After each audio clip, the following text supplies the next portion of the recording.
सहारा समय संवाददाता ने खास बातचीत किया, ये सुनवाते हैं आपको। मुंबई का सबसे हाईटेक मदरसा जहां पर तकरीबन 200 के करीब जो है हाफिज कुरान निकले हैं और 125 के आसपास जो है बच्चे जो 10वीं पास होकर निकले हैं। अभी बड़े बड़े काम कर रहे हैं अलग अलग, लेकिन ये 25 साल इनका पूरा हो गया है। तो 25 साल निकल गया जब लोग सोचते थे कि इस तरह के मदरसे बनाए जाए, और आपने बना के 25 साल निकाल भी दिए। वाकई में अल्लाह ताला ने बड़ी आसानी से गुजारे और इस मदरसे को जो है इस तरीके से अल्लाह ने तरक्की दी कि आज मुंबई का एक मिसाली मदरसा बना रहा है। और हम चाहते हैं कि जो है हमारे यहाँ के जो बच्चे जो SSC पास किए हैं और हाफिज कुरान हुए, वो दीन और दुनिया को दोनों को लेते चलें।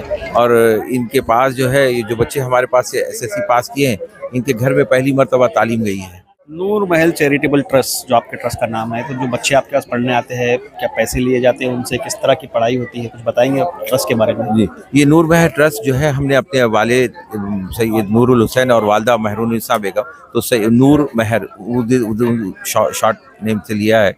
और 25 साल पहले हमने चालू किया था। अल्हम्दुलिल्लाह आज 25 साल कंप्लीट हो रहे हैं। और इस मदरसे में जो है तालीम जो है फ्री है और इसमें कोई किस्म के कोई फीस नहीं है, हम कोई फीस नहीं लेते। ये भाई आज एक हमने नई चीज़ देखी। नॉर्मली मदरसा जब सुनाई देता है तो ऐसा लगता है कि कुरान शरीफ पढ़ते हुए बच्चे नज़र आते हैं और बाकी दूसरी यानी दीनी तालीमें होती है। लेकिन आज बच्चे जो हम देख रहे थे कि कुछ एक्टिविटी करके दिखा रहे थे, जिस तरह से कुछ अगर कहा जाए तो आम लैंग्वेज में तो डांस के एक हिसाब से किस तरह से लिटरेचर कैसे होता है उसके बारे में बताया दिखा रहे थे बच्चे लोग। साथ ही साथ फिर कुछ करतब भी दिखाए बच्चे। तो ये किस तरह से दिमाग में आता है कि बच्चों से ये सारी चीज़ें भी कराई जाए? क्योंकि देखिए आप नॉर्मल स्कूल में जो बच्चा जाता है उसको हर एक्टिविटीज़ होती है, तो हमने अपने मदरसे को इस तरीके से ढाला है कि बच्चे का जब मदरसे में रहें, और 5 साल का प्रोजेक्ट हमने जो बनाया है कि 5 साल में बच्चा हाफिज कुरान भी बनेगा और SSC भी पास करेगा।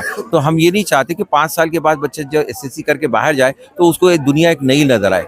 तो ये जितने भी एक्टिविटीज़ हैं, जैसा पिकनिक पे है, आप इंडिपेंडेंस डे है, रिपब्लिकन डे है, चिल्ड्रंस डे है, टीचर्स डे है, गांधी जयंती है, तमाम चीज़ों को हम जो है ना हम अपने मदरसे में लागू करे हैं। और ये जो एक्रोबेट आपने देखा है, तो एक्रोबेट बच्चे जो है ना हर चीज़ कर सकते हैं। हम ये बताना चाहते हैं मदरसे के बच्चे कमज़ोर नहीं हैं। मदरसा का बच्चा हर वो काम कर सकता है जो नॉर्मल बच्चा बाहर बड़े बड़े स्कूलों में कर सकता है।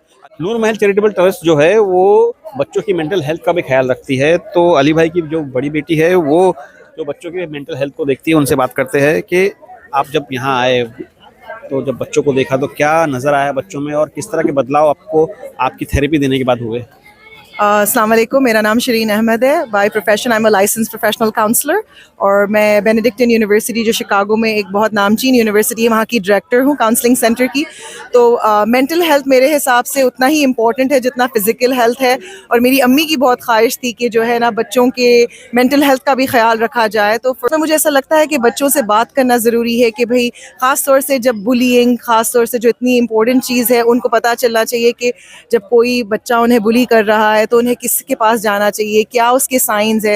एंग्जाइटी, डिप्रेशन, ये सारी चीज़ें भी आजकल बहुत कॉमन हो गई हैं। तो बच्चों को पता होना चाहिए कि जब वो ऐसा महसूस कर रहे हैं, क्योंकि ख़ास तौर से ये बच्चे अपने माँ बाप से दूर रहकर, अपने बहन भाई, अपने दोस्त अहबाब से दूर होकर यहाँ पर आ रहे हैं दुनियावी तालीम हासिल करने के लिए और दीनी तालीम हासिल करने के लिए।